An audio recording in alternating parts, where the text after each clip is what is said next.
Co-powered by Techno. यतीमा मौलाना साहब कह रहे हैं कि इस्लाम का भारत में हिंदुत्व से कोई झगड़ा ही नहीं रहा कभी। ये बात उन्होंने कही है तो कुछ सोच के कहा होगा, लेकिन ये बात प्रैक्टिकली तो कहीं पच नहीं रही। यहाँ तो गली गली मोहल्ले मोहल्ले लट्ठम लट्ठा देख रहे हैं हम, आज से नहीं, देश विभाजन से नहीं, उससे पहले से ही विभाजन तो बहुत, हम तो कह रहे मतलब मुगलों से भी पहले मौलाना साहब।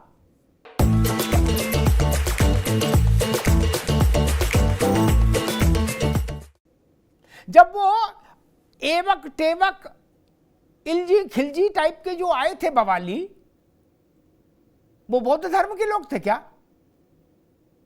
वो यहाँ मंदिर तोड़ने नहीं आए थे, लूडो खेलने आए थे? तब तो मुगल भी नहीं आए थे। हिंदू से तो लड़ाई तभी से शुरू हो गई थी। यतीमा बिल्कुल अमिताभ जी, देखिए अशोक जी जो बात कह रहे हैं वो उनकी सियासी में इस समय ये वक्तव्य सूट करता है, लेकिन वो ये जानते नहीं है कि महबूब अली जो कह रहे हैं उस विचारधारा का आने वाले समय में भारत पर क्या प्रभाव पड़ने वाला है, या जानते हैं लेकिन सत्ता के लालच में इसको स्वीकार नहीं करना चाहते। ओपी सिंह साहब ने इसको बहुत डाइल्यूट कर दिया और उन्होंने कहा कि नहीं, ये बयानबाजी आती रहती है, ये ऐसी राजनीति कर रहे हैं, वैसी राजनीति कर रहे हैं। ये राजनीति का विषय ही नहीं है, ये भारत को खत्म करने का विषय है, भारत की संस्कृति पर दोबारा प्रहार करने का मंसूबा है और ये लगातार चला आ रहा है। इसको एक उन्होंने ये नहीं कहा, उन्होंने कहा 27 में हटा देंगे। वो अब अपनी आबादी बढ़ाने का प्रयास नहीं कर रहे, वो पिछले कई दशकों से अपनी आबादी बढ़ाने का प्रयास कर रहे हैं, जिस पर शहाबुद्दीन साहब यहाँ बैठकर पर्दा डाल रहे हैं। कश्मीर खाली कर दिया गया एक रात में, ये तो भारत में ही हुआ ना। हमने यही देखा कि 1991 में एक कॉल हुई और रातों रात लोग अपने घर छोड़कर, अपने आरामगाह को छोड़कर भागकर यहाँ आ गए और आज उन्हें सही से दर्जा भी वो विस्थापित माने जाते हैं। सही से उनको जीवन यापन करने का भी दर्जा उनको प्राप्त नहीं हुआ। ये भारत में ही हुआ ना। सर तन से जुदा के नारे बुलंद करके सर तन से जुदा कर दिए जाते हैं, ये तो भारत में ही हुआ ना। अभी ओवैसी की पार्टी के एक नेता ने कॉल किया और मुंबई में क्या हजूम इकट्ठा हुआ और किस तरीके के नारे बुलंद किए गए, ये तो भारत में ही हो रहा है ना।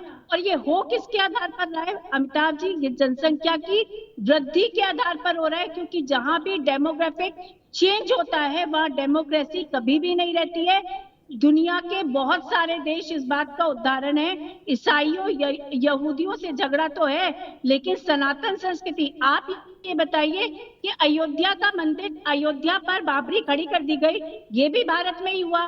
काशी पर मस्जिद बना दी गई, ये भी भारत में ही हुआ। और ये भी मथुरा पर मस्जिद, मथुरा जहाँ कृष्ण जन्मभूमि है उस पर मस्जिद का निर्माण कर दिया गया, ये विवाद नहीं हुए, तो ये भी भारत में ही हुआ। और एक बात, 2013 में जब कांड हुआ वहां पर, जो 2 बच्चे हिंदुओं के मारे गए बिटिया को छेड़ने के ऊपर, तो उसके बाद सारी पार्टियों के, उसमें सपा, बसपा, कांग्रेस, सारी पार्टियों के नेता शिव चौक पर मुजफ्फरनगर में इकट्ठे हुए। शायद 30 अगस्त थी या शायद 30 अगस्त थी, 30 अगस्त 2013 का वो दिन था जिस दिन बड़ा हजूम इकट्ठा हुआ। किसी ने ये नहीं कहा कि लड़की छेड़ना गलत बात है और ये हत्याएं गलत हुई, इनके अपराधियों को सजा होनी चाहिए। तो ये भारत ही है जहां लगातार भारत को अस्थिर करने के प्रयास करा जा रहा है। ठीक है यतीमा। अशोक यादव जी, मुझे एक चीज लग रही है कि अभी तो भाई चूंकि अभी ताकत उतनी नहीं बढ़ी, तो अभी यह है कि भाई योगी को हटा देंगे, भाजपा को हटा देंगे 27 में, लेकिन ताकत तो लगातार बढ़ानी है। ठीक, तो जब ज्यादा ताकत आ जाएगी तो फिर यादव भी क्यों रहे क्या? फिर महबूब अली मुख्यमंत्री क्यों नहीं हो क्या? फिर शिवपाल यादव, आदित्य यादव, धर्मेंद्र यादव, अखिलेश यादव क्यों? अशोक यादव भी और दुर्गा यादव भी क्या? फिर रफीक फुरकान क्यों नहीं? अब महबूब अली मुख्यमंत्री, महबूब अली एक व्यक्ति है, अब जाल अंसारी भी दावा ठोक सकते हैं, बर्क तो रहे नहीं, आजम खान जेल और रेल के बीच में। यह आपको दिख रहा है कि ऐसा भी हो सकता है? अभी तो चलो लड़ाई भाजपा से है, लेकिन एक दिन ऐसा भी आएगा अगर यही चलन चलता रहा कि वो कहेंगे यादव भी हटाओ, हटाओ, क्यों रहेंगे यादव?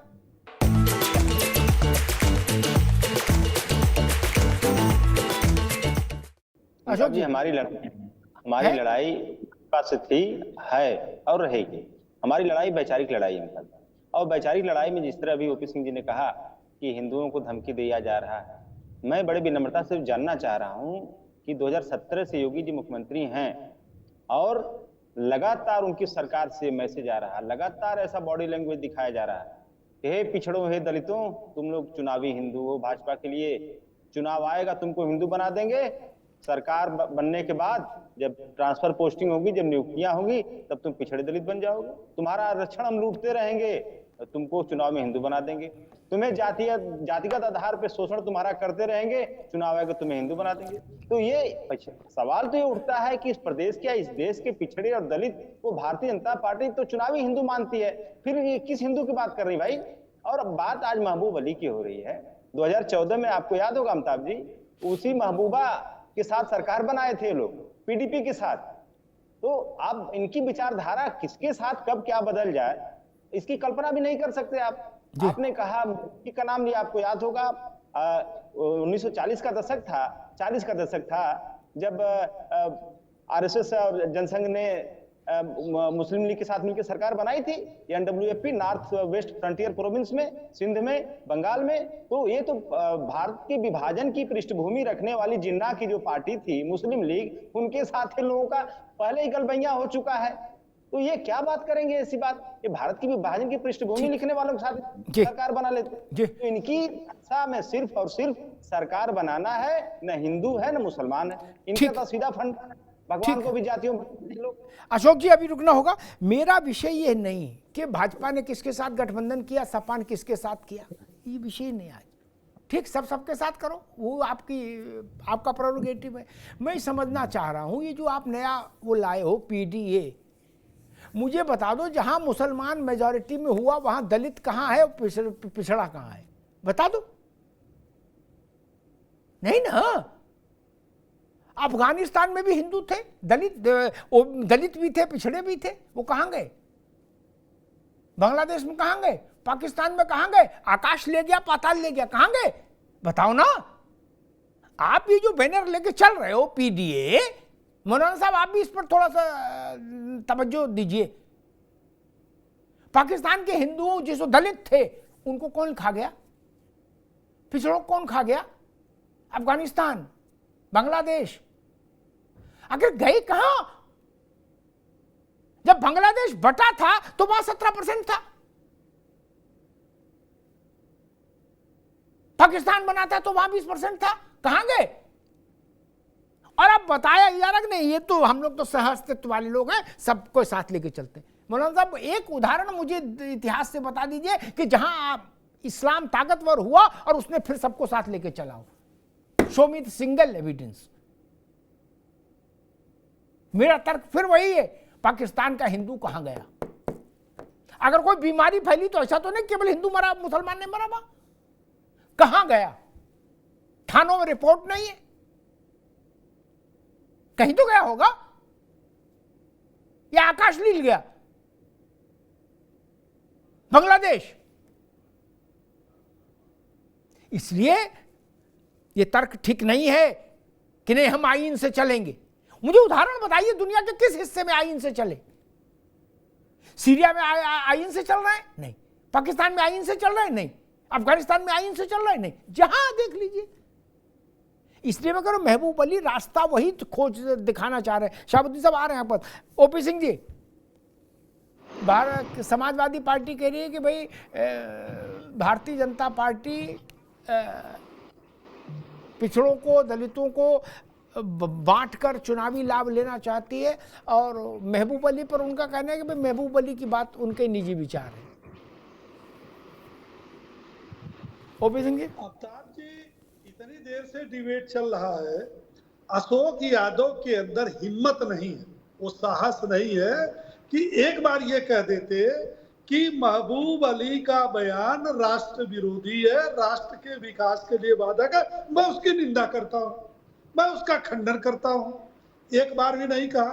लेके चले गए जम्मू कश्मीर, फिर चले गए कहां चले गए, लेकिन एक बार भी नहीं बोला कि मैं उसकी निंदा करता हूं, मैं उसका खंडन। और करेंगे कैसे? जब इनका राष्ट्रीय अध्यक्ष का ट्विटर अब तक कुछ बोला नहीं, तो ये बेचारे कैसे बोल सकते हैं? इनको तो बस दाएं बाएं चलना है। और जो मौलाना साहब कह रहे थे कि इस्लाम का टकराव कभी हिंदुओं से हुआ नहीं, अरे भाई पाकिस्तान और बांग्लादेश में टकराव की तो बात छोड़िए, आपने बर्बरता की हद कर दिया।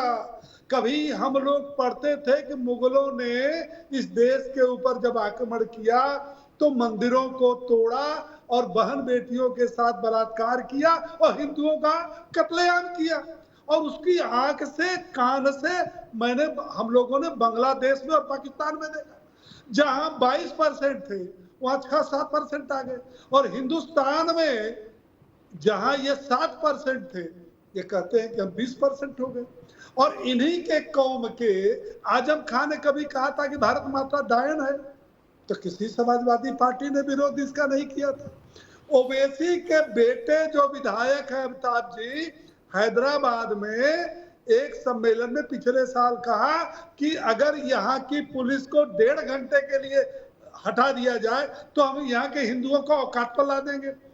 हमारा कहना यह है कि और आप देखिए इस समय जो अभियान चल रहा है, बड़ा खतरनाक अभियान चल रहा है अमिताभ जी, इसको जोड़िए उससे जो खतरनाक चल रहा है।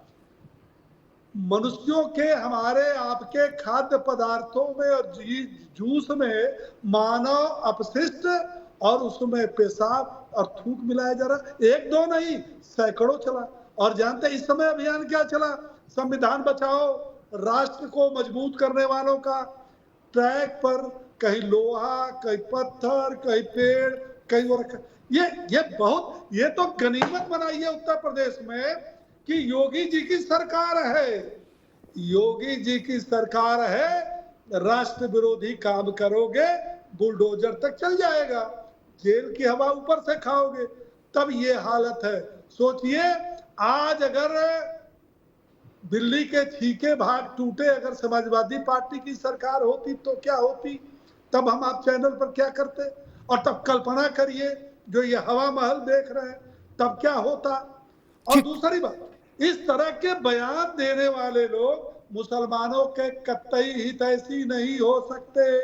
ये राजनीतिक स्टंट कराया जा रहा है, सोची समझी रणनीति के तहत कराया जा रहा है, और 27 की भूमिका बांधी जा रही है। जी ठीक है, ओपी भाई अभी रुकना होगा। मौलाना साहब ठीक, ओपी भाई अभी रुकना होगा। मौलाना साहब मुझे एक कोई उदाहरण नहीं मिलता जिसमें मैं देखूं कि को एग्जिस्टेंस मंजूर है, कहीं नहीं मिला मंजूर है। ये बिल्कुल ब्लंट, बिल्कुल वो है, हिमालयन एग्जाम्पल है। पाकिस्तान के हिंदू कहाँ गए? बांग्लादेश के हिंदू कहाँ गए? अफगानिस्तान के हिंदू कहाँ गए? कौन खा गया उनको? इसका कोई उत्तर देगा क्या? कोई उत्तर तो दे ना। छोड़िए सपा बसपा भाजपा कांग्रेस, कहां गए? पाताल में, नागलोक में? मौलाना साहब कैसे हम मान लें? गारंटी कौन देगा कि कोई एग्जिस्टेंस मान रहे हैं?